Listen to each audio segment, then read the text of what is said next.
bagong salita mo mula sa selyadong aklat. Ngayon lang namin maririnig ang ganitong mga misteryo po, O Diyos. Kaya naway buksan mo pa ang aming mga puso, ang aming mga isipan na pakinggan at saliksikin pa yung iyong mga bagong katotohanan. Panginoon, ito pong aming samot dalangin, itinataas po namin sa iyong dakilat at kapangyarihang pangalan, sa pangalan ni Jesus, aming makapangyarihang Diyos. Amen and Amen po. Salamat sa Diyos mga kapatid. Amen.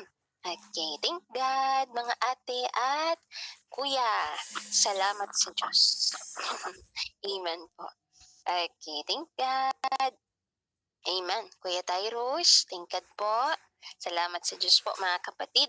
Okay, mga ate at kuya, ngayong gabi, ano po yung ating ikapitong paksa?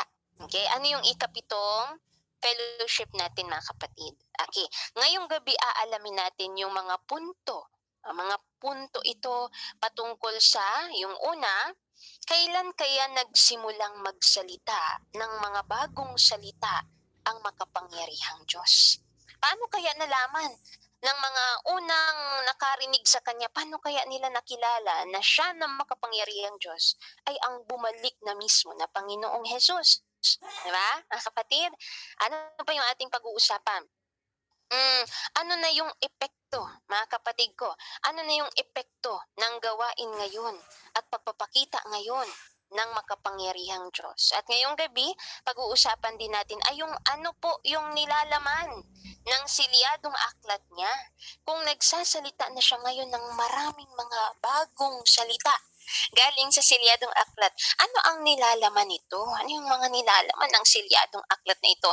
Ngayong gabi maririnig, malalaman po natin yan mga kapatid, mas mauunawaan natin, mabibigla tayo, mamamangha tayo sa mga bagong salitang binibigkas ngayon ng makapangyarihang Diyos. Kasi itong mga bagong salitang ito, hindi pa niya ito binigkas, hindi niya ito sinabi sa Biblia. Hindi niya ito sinabi noon. Ngayon niya lang ito binibigkas ng mga bagong salita mula sa selyadong aklat. Ano yung nilalaman ng mga bagong salita pa niya mula sa selyadong aklat? Okay? At aalamin natin kung paano na lumawa yung gawain ngayon ng makapangyarihang Diyos sa buong Sansinokob. Okay? At marami pang iba. Okay? Kaya sisimulan na natin po mga ate at kuya. Mga kapatid ko, noong mga nakaraang gabi, napag-usapan po natin mga ate ko yung tungkol sa kung ang Diyos ay bumalik na ba o hindi pa. Ano po yung inyong nalaman po ba mga ate at kuya? Okay, mula sa pinag-aralan natin noong mga nakaraang araw, gusto ko lang pong itanong, nalaman nyo na po ba? Alam nyo na?